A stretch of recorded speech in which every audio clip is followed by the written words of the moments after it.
Boa noite, pessoal. Apresento a vocês Marcelo Spillman, falando sobre o cultivo celular do pescado.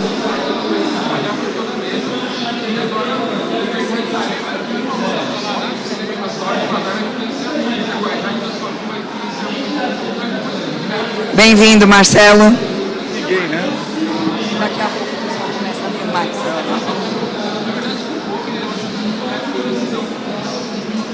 Olha, vamos lá. Bom, vou falar para vocês, tá?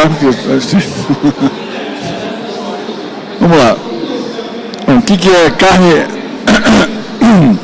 O que é cultivo marinho ou carne cultivada? É carne genuína, a mesma carne que cresce no peixe, cresce fora do peixe. Ah, para lá, tá. Entendi. Aqui tá bom? É a mesma carne que cresce no peixe, é carne genuína, não é carne artificial, nem carne de laboratório, nada disso. É diferente da carne tradicional, é uma carne cultivada em instalação tecnológica. Tá? E ela é 100% saudável porque não tem, os peixes têm hoje metal pesado, uma série de substâncias tóxicas. E no caso aí, ele é 100% saudável, que não tem nada, é 100% seguro, não tem espinha, então tem essas características. Como é que se produz a carne cultivada? A gente pega as células do peixe, do músculo do peixe, reproduz ela em laboratório, melhora ela até atingir o nível de uma linhagem celular.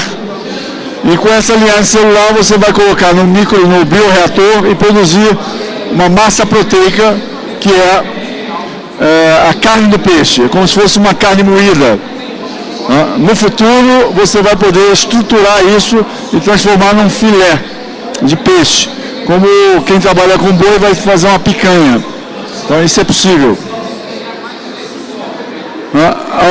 Hoje você tem já 174 startups trabalhando com essa área e pescado marinho deve ser em torno de 20 startups hoje trabalhando com essa área.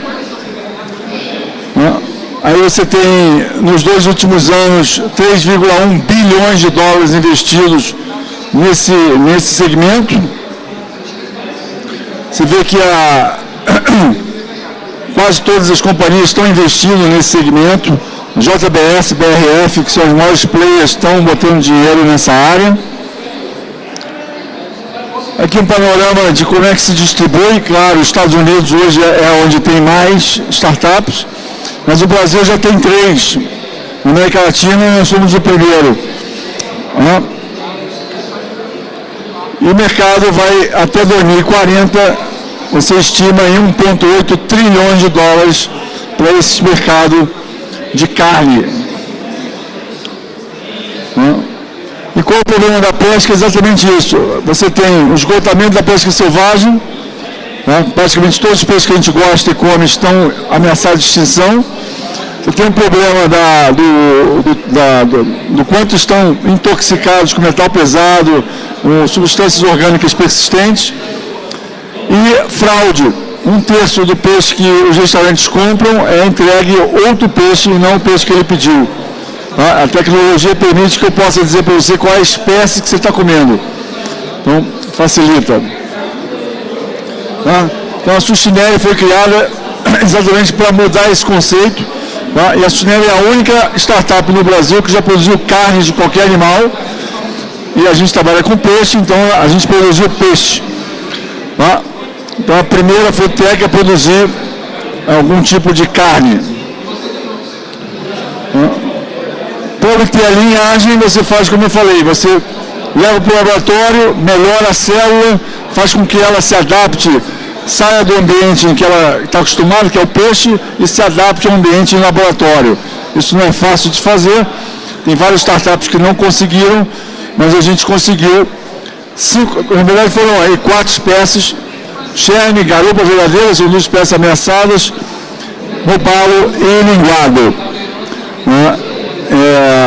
Inclusive, a garupa e cherne são espécies que estão na lista de espécies ameaçadas de extinção. Quando você produz a carne, você está fazendo conservação marinha, que você diz que não precisa mais capturar esses animais na natureza. Depois você faz a massa proteica, você leva para o bioreator, e no bioreator você tem uma mídia, que é um micronutriente, microcarreadores, e dali sai essa massa proteica, que é uma carne moída. A gente usou um bioreator de bancada de 2 litros para produzir massa proteica, e fizemos o primeiro bolinho de peixe no Brasil. Ninguém fez até hoje um bolinho de peixe ou bolinho de qualquer coisa. Esse é o nosso... A gente começou as pesquisas em janeiro de 21. Em janeiro de 22, um ano depois, a gente tinha já a bioprodução de massa proteica. Em junho, a gente conseguiu a produção do robalo. Conseguimos a imortalização natural das células de robalo, ou seja, nunca mais vai precisar pegar nenhum robalo na natureza para produzir toneladas e toneladas de carne de robalo. E o primeiro bolinho de peixe, onde a gente fez um evento de degustação, que foi o primeiro evento de educação de carne por cultivo celular. E aqui é uma produção dos produtos que você pode fazer com essa carne moída. Então são vários produtos que podem ser feitos, prensado, moldado, embutido, pastoso, líquido, e depois fazer estruturado, o produto estruturado. E os próximos 2 anos, o que a gente precisa fazer agora é baratear o processo, fazer com que ele seja comercialmente viável, e escalar a produção. A gente usou um bioreator de 2 litros de bancada, a gente vai passar para bioreatores de 50 e 100 litros para produzir mais quantidade. Então é isso que a gente vai fazer. Alguém tem alguma pergunta?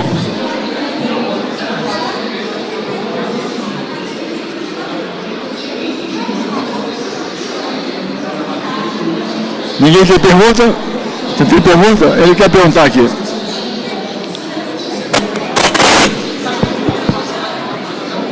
Olá, boa tarde. Eu entendi o momento que vocês estão e baratear, etc., mas o que você diria de tempo até chegar na prateleira, para a gente comprar em casa? Nesses próximos 2 anos, a gente vai, como eu falei, baratear o processo, escalar, e nesses 2 anos a gente vai produzir massa proteica. Essa massa proteica vai ser, a gente vai fazer eventos de experimentação no Brasil. A Anvisa vai precisar aprovar essa massa proteica, essa carne, que eu acredito que não vai levar mais do que 1 ano. Depois desses 2 anos, que se a gente conseguir baratear o processo e escalar, aí você exige que você tenha uma planta industrial para produzir carne, toneladas de carne, e aí você está falando aí no mínimo 2027, 2028. Entendi. Você poderia comercializar essa carne. Boa. E o sabor? O sabor do bolinho, como era? Eu posso dizer para você, a massa proteica ela tem cheiro de peixe e gosto de peixe. Então o bolinho é como se fosse um bolinho de bacalhau. Tem batata, tem opção de outras coisas, né? Não é um bolinho só de carne. Mas a massa proteica tem gosto e cheiro de peixe. É incrível. Boa. Parabéns. Tá bom?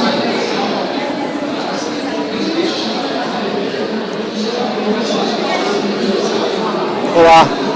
Qual é o tempo de prateleira desse produto, hein? Ele deteriora tão rápido quanto o peixe ou ele dura mais? Não, em tese ele deteriora muito menos rápido, porque se você tem um processo limpo, você não tem bactéria, você não tem uma série de coisas que o peixe tem quando você limpa o peixe. No futuro, a produção vai ser local. Então você vai ter pequenas instalações ou grandes instalações, de acordo com a demanda de uma cidade. Você pode ter todas as cidades brasileiras produzindo peixe fresco, mesmo marinho, mesmo no interior. Aí você não precisa congelar e não precisa transportar. Então você gera sob demanda. Pra você ter uma ideia, se você for fazer criação de peixe, está me ouvindo? Está ouvindo? Se eu for fazer criação de peixe hoje, você vai levar de 8 meses a 1 ano para o abate, que é mais ou menos 800 gramas a 1 quilo. Então, mais ou menos de 8 meses a 1 ano, e a gente faz esse mesmo peixe em 2 semanas. Então, é muito mais sustentável, não tem abate, não tem sofrimento, não tem nada. Na verdade, não tem o peixe, não tem o animal, é só a carne dele. E qual é o resíduo que o processo gera no final? Não, ele gera, na verdade, vai gerar um líquido nutriente, que é onde a massa proteica vai crescer. Esse líquido nutriente, uma parte você pode reutilizar e a outra parte você pode usar num consorciado para a produção de alga marinha, já que ali tem muito nutriente. É como se fosse o soro do leite na produção de queijo, por exemplo. É como se fosse o soro do leite na produção de queijo. É um líquido que tem nutrientes que podem ser usados para a criação de alga, por exemplo. Pode ser outra coisa.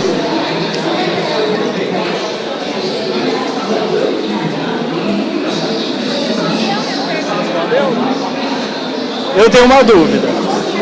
Você que falou que produziu já 4 espécies, né? Tem diferença de dificuldade na produção? Ou qualquer uma? Não, cada espécie tem a sua dinâmica, a sua biologia. Uma célula é um pouco maior do que a outra. Das 4 que a gente fez, a gente identificou que o robalo é a melhor de todas, mais resistente, cresce mais rápido, etc. E por isso a gente focou agora no robalo. Todas são carne branca. Então, nesse momento em que você tem carne moída, não faz diferença que espécie é. Lá na frente, quando tiver filé, aí pode se fazer diferença, porque tem gente que acha que eu gosto mais de badejo, outro gosta mais de garopa, o robalo.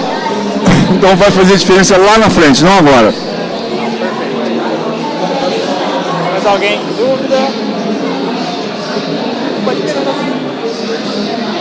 Eu não sei se eu perdi esse começo aí, mas por que a escolha do peixe e qual é a dificuldade de fazer outras proteínas animais além do peixe? Não, eu acho assim, o peixe tem um propósito diferente, porque tem muita gente fazendo com boi e galinha. Boi e galinha não estão em extinção, muito pelo contrário, né? Enquanto que os peixes estão em extinção, estão acabando. Segundo, é que os peixes estão altamente intoxicados. Então, metal pesado, mercúrio, 80% do mercúrio que você tem no seu organismo vem de comer peixe. E ele vai acumulando no organismo até que ele começa a ter um problema gastrointestinal ou neurológico, ou os dois, irreversível, não tem cura. Então, muitas vezes você come um peixinho, acha que esse peixinho te fez mal, mas não era. A gota d'água que estava faltando para começar a dar um problema. Tá? Então, você tem aí 2 problemas que você não tem com boi e galinha. Segundo, que eu sou biólogo marinho. Então, fazia mais sentido trabalhar com peixe do que com boi e galinha. E o peixe tem uma série de vantagens. A primeira é que ele tem uma resistência térmica que o mamífero e a ave não tem. Mamífero e ave precisam de 36 graus contínuos. Tá? Botou 2 para cima, 2 para baixo, as células começam a morrer. Então você tem um gasto energético para manter 36 graus. O peixe, você, com 28, ele está bem. Né? Então você tem essa vantagem. Segunda vantagem é que o peixe tem um fator de crescimento que o mamífero e a ave não tem. O peixe cresce a vida toda, ele não para de crescer. Até morrer, ele está crescendo. A ave e mamíferos e aves param na puberdade. Esse fator de crescimento melhora a possibilidade de você ter uma produção melhor e maior e mais resistente. Tá? Fora isso, você tem uma diferença de preço. 1 quilo de garopa verdadeira hoje, filé, custa R$200 o quilo. O filé de frango não custa nem R$20 o quilo. Então você tem uma margem melhor como business. Então sim, tem uma série de vantagens em trabalhar com peixe. Só que o mercado hoje está investindo pesado em frango.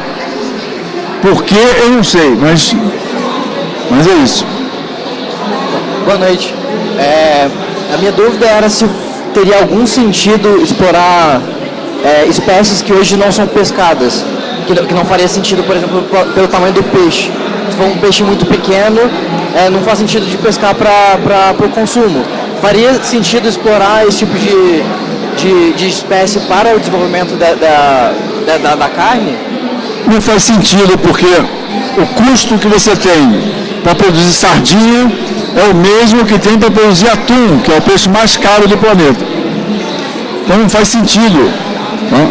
Então hoje o foco é em peixes que têm valor comercial para que você possa até comercializar. Você entendeu? Agora, mais uma vez, não faz sentido você pegar todas as espécies.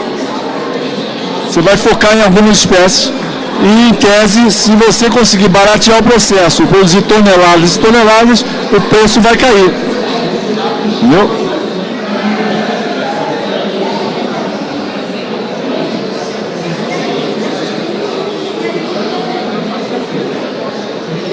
Todo mundo, ok.